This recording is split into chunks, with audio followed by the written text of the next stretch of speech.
नमस्कार साथियों, स्वागत है आप सभी का पीवाई क्विज़ में। और आज हम एसएससी जीडी एग्जाम 2025 के लिए जो पिछले वर्ष में पूछे गए प्रश्नों का संग्रह आपके लिए आए हैं। इसकी हमने जीके और प्लस हिंदी दोनों को मिक्स रूप में लिया है और ये हमारा 20 फरवरी 2024 में जो थर्ड शिफ्ट का पेपर हुआ है उसका ही हम प्रैक्टिस सेट आपको कराएंगे, क्योंकि वही सबसे अधिक जो है एसएससी प्रीवियस क्वेश्चनों की पूछता है और आपका जो पेपर वो इसी लेवल पे ही बनेगा, ऐसा ही बनेगा। तो आइए शुरू करते हैं इसका सेशन। फर्स्ट क्वेश्चन आपका है, निम्नलिखित में से किस केंद्रीय मंत्रालय ने अमेजन फ्यूचर इंजीनियरिंग प्रोग्राम प्रारंभ करने की घोषणा की? ठीक है, शिक्षा मंत्रालय ने, विज्ञान एवं प्रौद्योगिकी मंत्रालय ने, इलेक्ट्रॉनिक सूचना प्रौद्योगिकी मंत्रालय ने या जनजातीय कार्य मंत्रालय ने? ठीक है, तो इसका आपका जो राइट आंसर है वो है जनजातीय कार्य मंत्रालय ने जो है अमेजन फ्यूचर इंजीनियरिंग प्रोग्राम प्रारंभ की है। ठीक है, इसके इंपॉर्टेंट पॉइंट के बारे में जान लेते हैं। देखिए, इस प्रोग्राम का जो मकसद था वो था वंचित एवं कम प्रतिनिधित्व वाले समुदायों के छात्रों को कंप्यूटर शिक्षा प्रदान करना। ठीक है, और इस प्रोग्राम में छात्रों को वर्चुअल फील्ड ट्रिप, व्यवहारिक चुनौतियाँ, पाठशाला योजनाएँ, छात्रवृत्तियाँ जैसी सुविधाएँ भी मिलेंगी। और इस प्रोग्राम को अमेजन इंडिया और लर्निंग लिंक्स फाउंडेशन के साथ मिलकर चलाया गया जाता है। Okay, next question, Gautam Buddha के संबंध में निम्नलिखित में से कौन-सा कथन सही है? नंबर 1, बौद्ध धर्म के संस्थापक सिद्धार्थ, जिन्होंने गौतम बुद्ध के नाम से जाना जाता है, जिनका जन्म लगभग 2500 वर्ष पहले हुआ था। दूसरा इनका कथन है, गौतम बुद्ध एक छोटे गण से संबंधित थे, जिन्हें शाक्य गण के नाम से जाना था। देखिए, इसमें पहला भी कथन गलत है, दूसरा भी कथन बिल्कुल गलत है। ठीक है, तो इसका आपका राइट आंसर कौन सा है? ए वाला, ना एक और ना ही दोनों। ठीक है, यानी कि दोनों कथन इससे गलत है। देखिए, गौतम बुद्ध के बारे में जान लेते हैं। इम्पोर्टेंट पॉइंट क्या है? देखिए, गौतम बुद्ध का जो जन्म था 563 ईसा पूर्व में हुआ था और उनका जन्म शाक्य वंश के राजकुमार सिद्धार्थ के रूप में हुआ था। गौतम बुद्ध के पिता का नाम शुद्धोधन था और उनकी माता का नाम था महामाया। और गौतम बुद्ध का जो निधन है वो 483 ईसा पूर्व में कुशीनगर में हुआ था। गौतम बुद्ध ने 29 वर्ष की उम्र में घर छोड़ दिया था और इन्हें बिहार के बौद्ध गया में ज्ञान की प्राप्ति हुई थी। ठीक है, गौतम बुद्ध से सारे भी क्वेश्चन है, इंपॉर्टेंट पॉइंट को अच्छी तरह से याद करना। इनका क्वेश्चन हर बार पूछा जाता है। ठीक है, सबसे अधिक संभावना होती है इनके क्वेश्चन पूछे जाने की। ठीक है, और गौतम बुद्ध ने अपना जो पहला उपदेश था वो उत्तर प्रदेश के वाराणसी के सारनाथ के पास दिया था। तब बौद्ध के उपदेशों पर ही बौद्ध धर्म की नींव पड़ी। ठीक है, नेक्स्ट क्वेश्चन उसको देखिए क्या है। संविधान कई तरह से सरकार की शक्तियों को सीमित करता है।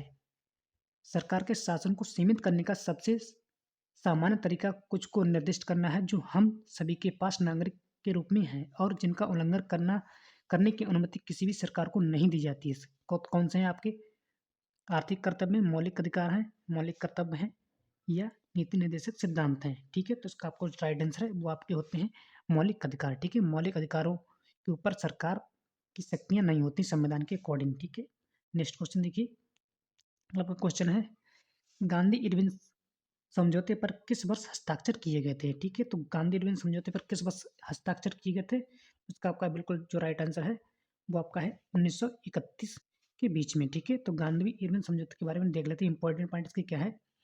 देखिए, जो गांधी इरविन समझौता है वो 5 मार्च 1931 को हस्ताक्षर इस पर हुए थे और यह समझौता महात्मा गांधी और भारत के वायसराय लॉर्ड इरविन के बीच हुआ था। इस समझौते को दिल्ली समझौता के नाम से भी जाना जाता है। ठीक है, नेक्स्ट क्वेश्चन देखिए। मूल्यह्रास से संबंधित निम्नलिखित में से कौन सा कथन सही है? अचल संपत्ति के उसके सहयोगी जीवन के दौरान गिरासट के कारण उसे मूल्य में होने वाली हानि को मूल्यह्रास कहा जाता है। दूसरा इनका है, मूल्यह्रास के अप्रत्याशित और अचानक विनाश को शामिल नहीं किया जाता है। ठीक है, तो इसमें आपका जो राइट आंसर है वो आपका हो जाता है दोनों। ठीक है, इसमें आपके दोनों ठीक है, ए और बी दोनों ठीक है। तो इसका राइट आंसर दो वाला बिल्कुल आप लगा सकते हैं। नेक्स्ट क्वेश्चन देखिए। नवंबर 2023 तक भारतीय मूल के किस यूनाइटेड किंगडम के किसे दिखे, यहाँ पे किसे क्वेश्चन के ऊपर डैश यहाँ पे आपको भरना है क्या है। यूनाइटेड किंगडम के गृह सचिव के रूप में चुना गया, कमला हैरिस को, ऋषि सुनक को, अक्षता मूर्ति को या सुएला ब्रूबरमैन को? ठीक है, तो इसका भी आपको जो राइट आंसर है वो आपका हो जाता है सुएला ब्रेवरमैन। ठीक है, राइट आंसर 4 नंबर बिल्कुल सुएला ब्रेवरमैन। नेक्स्ट क्वेश्चन देखिए। मैसूर दशहरा के राज्य में एक भव्य उत्सव है जिसमें शाही जुलूस, सांस्कृतिक कार्यक्रम और सजाए गए हथियारों का प्रदर्शन होता है। ठीक है, तो किस राज्य का है ये? तो इसमें आपको जो राइट आंसर है वो आपका है ऑप्शन ए, कर्नाटक राज्य का है। ठीक है, इसके इंपॉर्टेंट पॉइंट के बारे में देख लेते हैं। इस त्योहार को हर साल बुराई पर अच्छाई की जीत के प्रतीक के तौर पर मनाया जाता है। ठीक है, और मशहूर दशहरे को नदहबा या नाड़ा हब्बा भी कहा जाता है, ठीक है। इसको इम्पोर्टेंट तरह नाम से आपको लिख लेना, ठीक है, याद कर लेना आ सकता है। और इस त्योहार को कर्नाटक के राज्य उत्सव के रूप में भी मनाया जाता है। अगला क्वेश्चन देखते हैं। भारत की जनगणना 2011 के अनुसार निम्नलिखित में से किस केंद्र शासित प्रदेश में पुरुष साक्षरता दर सबसे अधिक है? ठीक है, ये क्वेश्चन लगभग सभी का सही होगा, ठीक है। ठीक है, इसमें आपका जो राइट आंसर है वो आपका हो जाता है केरल, ठीक है। केरल, यदि राज्य में इन्होंने राज्य और केंद्र शासित दोनों लिखा है, यदि केवल केंद्र लिखते तो हम लक्षद्वीप लगाते, और इन्होंने केवल राज्य लिखते तो हम केरल लगाते। यदि केंद्र राज्य और केंद्र दोनों लिखा तो हम केरल ही लगाएंगे, क्योंकि केरल की साक्षरता दर सबसे अधिक है। देखिए, इसको देख लेते हैं हम। तो केरल की जो साक्षरता दर है वो 96.11% होती है, और आपकी जो लक्षद्वीप की साक्षरता दर है वो 95.56% होती है। ओके, ये आपको ध्यान रखना है। और इन दोनों की साक्षरता दर दोनों में ही अधिक है, दोनों की। ये देखिए, नेक्स्ट क्वेश्चन देखिए। 9 अगस्त 2023 में भारत में निम्नलिखित पूर्व मुख्य न्यायाधीश में से किसने सिंगापुर के अंतर्राष्ट्रीय मध्य पैनल का सदस्य नियुक्त किया गया था? ठीक है, मध्यस्थ पैनल का सदस्य नियुक्त किया गया था। आपके ऑप्शन जो है वो है अरविंद बोबड़े, एन बी रमना, रंजन गोगोई या यूएल ललित। ठीक है, तो इसमें आपका जो राइट आंसर है वो है N B Ramana. N B Ramana को सिलेक्ट किया गया था, नियुक्त किया गया था। नेक्स्ट क्वेश्चन देखिए। मेजबान राज्य के कितने राज्यों ने राष्ट्रीय खेल 2023 की मेजबानी की थी? ठीक है, तो कितने राज्यों ने की थी? तो यहाँ पे की थी 5 राज्यों ने, ठीक है। तो आपका राइट आंसर हो जाएगा पार। और कौन कौन से राज्यों को उनको के बारे में देख लेते हैं, ठीक है। कौन कौन से आपके राज्य हैं, वो आपके शहर थे मापुसा, पाणजी, पोड़ा, बास्को और गणगांव, ठीक है। राष्ट्रीय खेलों में 37वें संस्करण का आयोजन 26 अक्टूबर से लेकर 9 नवंबर 2023 के बीच किया गया था, और इन खेलों का आयोजन कई स्टेटों में भी किया गया था। ओके, नेक्स्ट क्वेश्चन देखिए। भारत कितने देशों के साथ समुद्री सीमा साझा करता है? ठीक है, तो भारत समुद्री सीमा कितने देशों के साथ? केवल 2 के साथ। कौन कौन से? आपके श्रीलंका हो गया, ठीक है, श्रीलंका। दूसरा आपका हो जाता है मालदीव, ठीक है, और मालदीव। इनके बीच केवल 2 देशों के साथ जो है आपका जो भारत है वो समुद्री सीमा साझा करता है। तो 2 नंबर बिल्कुल राइट आंसर हो जाएगा। नेक्स्ट क्वेश्चन देखिए। हरित क्रांति निम्नलिखित में से किस के आयात पर भारत की निर्भरता को कम करता है, कम करने में सहायक थी? ठीक है, मशीनरी, अनाज, कपड़ा या पेट्रोलियम, ठीक है। तो इसमें आपका राइट आंसर है वो है अनाज, अनाज के लिए, ठीक है। तो हरित क्रांति जो है, जो हरित क्रांति के जनक है उसे हम नॉर्मन बोलराक को जानते थे, और इसकी जो है शुरुआत है वो 1960 और 1970 के दशक में हुई थी, ठीक है। और इसका जो मुख्य कार्य क्या था, वो था अनाजों के ऊपर, ठीक है। हरित क्रांति, ग्रीन रेवोल्यूशन का कार्य था सबसे अधिक पृथ्वी को बढ़ावा देना अनाज है और भी इतनी चीज़ों के लिए। Next question. ध्वनि प्रदूषण को किस इकाई में मापा जाता है? ठीक है, किससे मापा जाता है? डेसिबल से, सेंटीमीटर से, ओम से, हर्ट्ज से, ठीक है। तो ध्वनि को जो है हम मापते हैं वो हम मापते हैं डेसिबल से, ठीक है। ध्वनि को जो मापते हैं डेसिबल। तो सेंटीमीटर आपका क्या है? देखिए, सेंटीमीटर क्या है? मीटर का छोटा पैमाना है, इसी की लंबाई या दूरी नापते हैं। ओम आपका क्या है? ओम, देखिए ओम क्या है? ये प्रतिरोध का मात्रक है, ठीक है। हर्ट्ज क्या है? ये आवृत्ति का मात्रक होता है, ठीक है। नेक्स्ट क्वेश्चन देखते हैं। ओलंपिक टेनिस टेबल टेनिस स्पर्धा में यदि अंक 10-10 पर बराबर हैं तो खिलाड़ी को गेम जीतने के लिए कितने अंक की बढ़त की प्रयास करना होगा? ठीक है, तो इसका आपका राइट आंसर होता है 2। इसको देखिए विस्तार से समझ लेते हैं कि क्या होता है कि अगर किसी खिलाड़ी को 10-10 दोनों पारियों को बराबर अंक प्राप्त हो जाते हैं तो गेम जीतने के लिए किसी भी खिलाड़ी को 2 अंकों की बढ़त हासिल करनी ही होती है, और इस स्थिति को ड्यूस कहा जाता है। ठीक है, इस स्थिति को क्या कहते हैं? हम ड्यूस कहते हैं। ये भी आपका इंपॉर्टेंट पॉइंट बनता है एक। और टेबल टेनिस में गेम जीतने के लिए पहले खिलाड़ी को 11 अंक पाने वाला जो खिलाड़ी सबसे पहले जो 11 अंक पा लेता है वही जीतता है। तो यदि अगर अंक दोनों बराबर आ जाते हैं, दोनों के अंक, तो ये खेल जब तक जारी रहता है जब तक कि एक खिलाड़ी को 2 अंक आगे ना हो जाए, ठीक है, या वो 2 अंक अधिक प्राप्त ना कर ले। नेक्स्ट क्वेश्चन पढ़िए देखिए। लिएंडर पेस का संबंध किससे है? जो लिएंडर पेस है उसका संबंध किससे है? तो उनका संबंध आपका है टेबल टेनिस से, ठीक है। इसका क्वेश्चन तो पिछले भी शिफ्ट में आ चुका है, और उसमें हमने बहुत ही विस्तार से आपको बताया है, तो उसमें आपका देख सकते हैं इनके बारे में। Next question. बुंदेलखंड क्षेत्र की एक जीवंत शैली है, इसका प्रदर्शन, ठीक है, यहाँ पर डैश है, ठीक है, यहाँ पे आपको खाली खाली स्थान था, यहाँ पे भरना था। बुंदेल क्षेत्र की एक जीवंत नृत्य शैली है, इसका प्रदर्शन मृदंग की थाप से शुरू होता है और धीरे धीरे गदा और काव्यात्मक संवादों के साथ गति पकड़ता है, ठीक है। तो क्या होता है? स्वांग होता है, ठीक है। तो आपको बताना था कौन सा नृत्य है, तो स्वांग होता है इसको। नेक्स्ट, और ये उत्तर प्रदेश में किया जाता है। Next question. बुंदेलखंड क्षेत्र में इंटरनेशनल शूटिंग स्पोर्ट फेडरेशन विश्व कप इंटरनेशनल शूटिंग 2022 का आयोजन कहाँ किया गया था? ठीक है, तो 2022 का इसका जो आयोजन किया गया था वो काहिरा मिस्र में किया गया था। राइट आंसर 4 नंबर बिल्कुल राइट हो जाएगा। नेक्स्ट क्वेश्चन देखिए, भारत के निम्नलिखित में से किस पंचवर्षीय योजना के अंत में देश में 5 आईआईटी स्थापित की गई थी? देखिए, यदि हम इस क्वेश्चन को ध्यान से देखें तो आयोग का इसमें आंसर था वन। एक आंसर पहले ही दिया था, लेकिन देखिए इसको यदि हम इसको विस्तार से देखते हैं तो देखिए सिर्फ एक आईआईटी थी जो पहली पंचवर्षीय योजना में जिसकी स्थापना की गई थी। बाकी जो आईआईटी हैं वो 4 दूसरी पंचवर्षीय योजना में की थी। ठीक है, इसको देखिए विस्तार से देख लेते हैं क्वेश्चनों को। देखिए 5 आपकी आईआईटी जिसमें सबसे पहली आपकी आईआईटी है वो है तो आईआईटी खड़गपुर आपकी आईआईटी होती है। इसकी स्थापना 1951 में स्थापित की गई थी।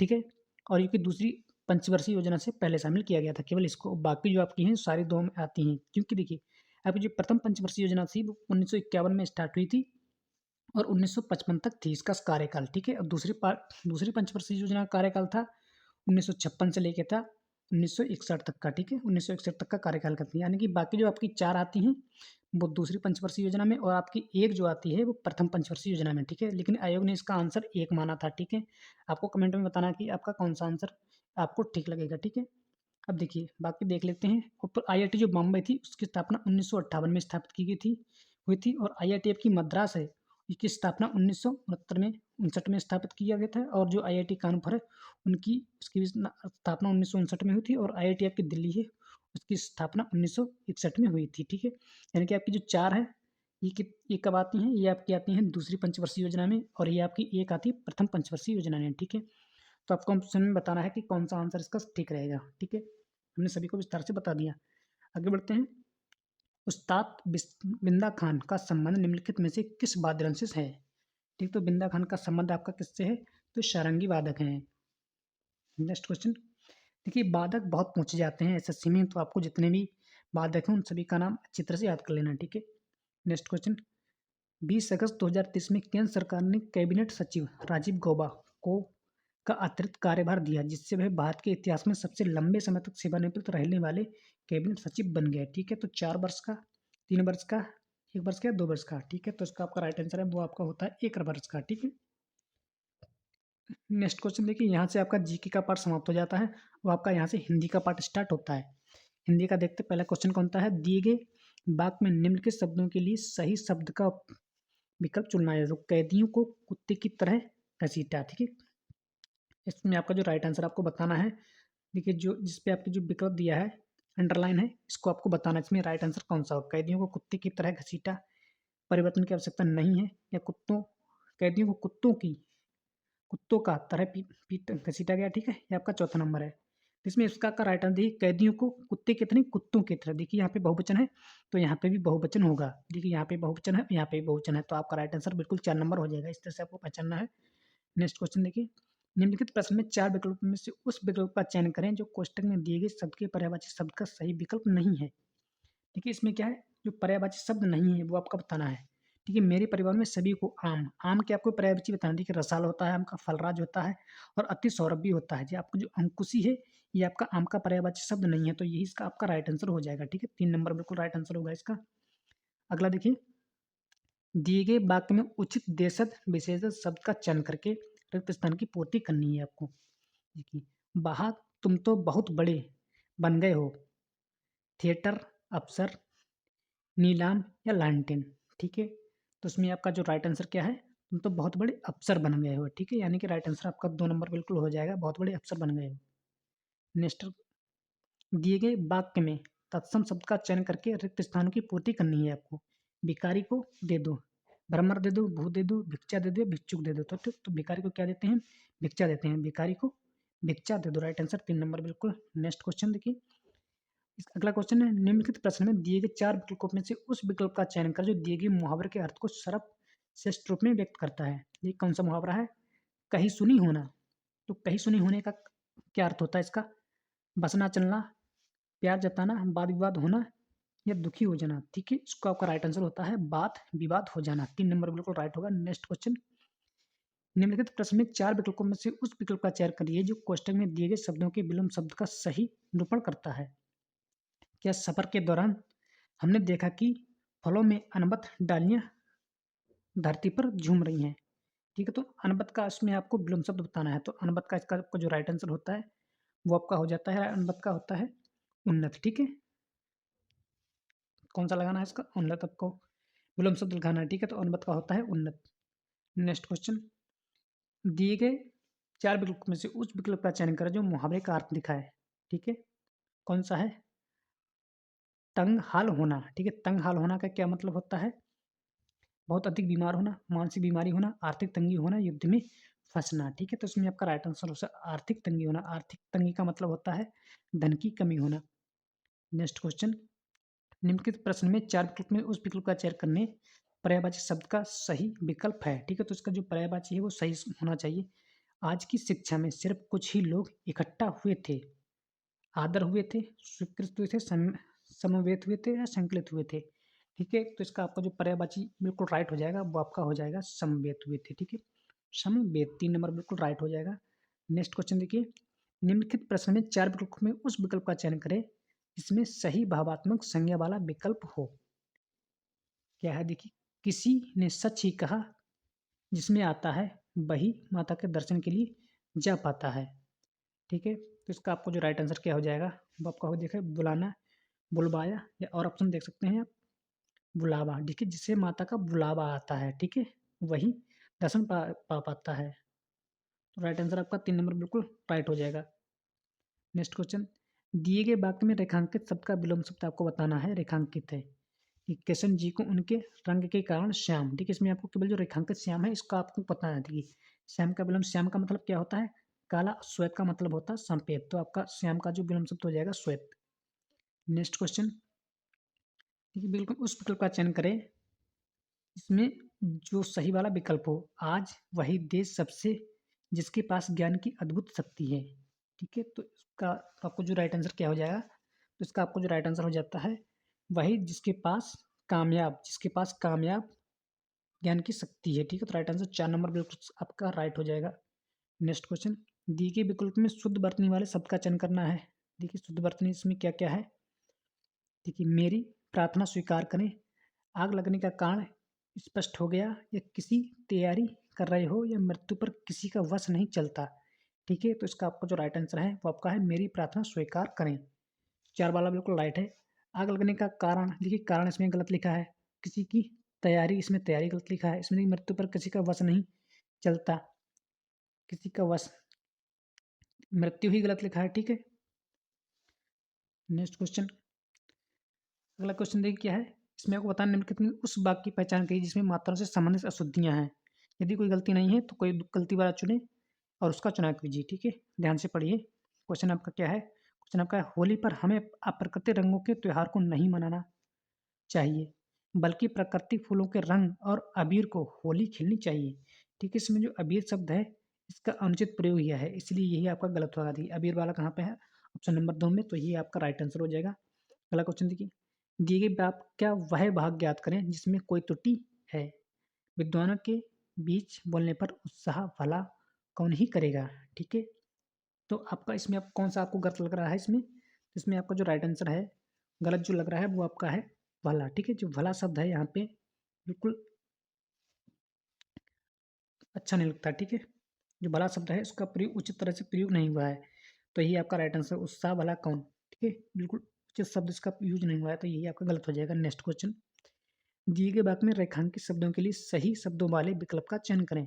जो परिश्रम करते हैं वह सफल होते हैं, ठीक है। यहाँ पे आपको सही बताना है क्या है।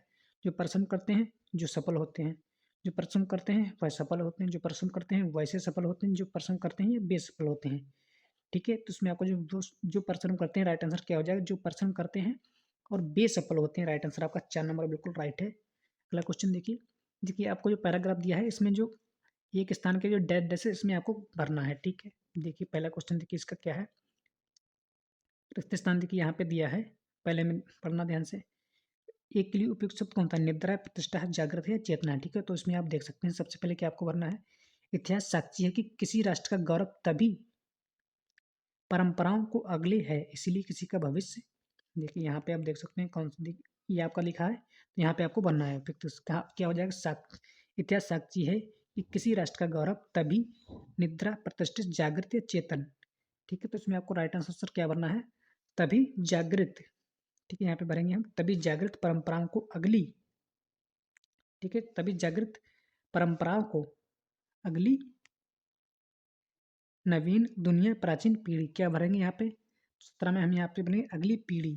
ठीक है, अगली पीढ़ी है, परंपराओं को अगली पीढ़ी है। और देखिए उसके बाद में हम भरेंगे उन्हें इसके लिए प्रेरित करता है क्या? उन्हें इनके लिए कैसे प्रेरित करें? घनिष्ठ प्रेरित करता है, अनेक प्रेरित करता है, घोर प्रेरित करता है, निरंतर। तो उन्हें निरंतर प्रेरित करता है। ठीक है, तो यहाँ पे निरंतर बिल्कुल राइट आंसर हो जाएगा। अगला क्वेश्चन है किसी राष्ट्र का भविष्य तभी डैश डैश रहता है, कैसा रहता है? इसको को बताना है ऑप्शन के हिसाब से। कैसा रहता है? मालूम होता है, नीच रहता है, उज्जवल होता है, चिंताजनक होता है। ठीक है, तो कैसा होता है? उज्जवल होता है। इसका राइट आंसर क्या होगा? उज्जवल वहाँ पर बिल्कुल उपयुक्त होगा। नेक्स्ट क्वेश्चन देखिए, समृद्धि इतिहास है, चेतना में सांस्कृतिक है, कैसा है?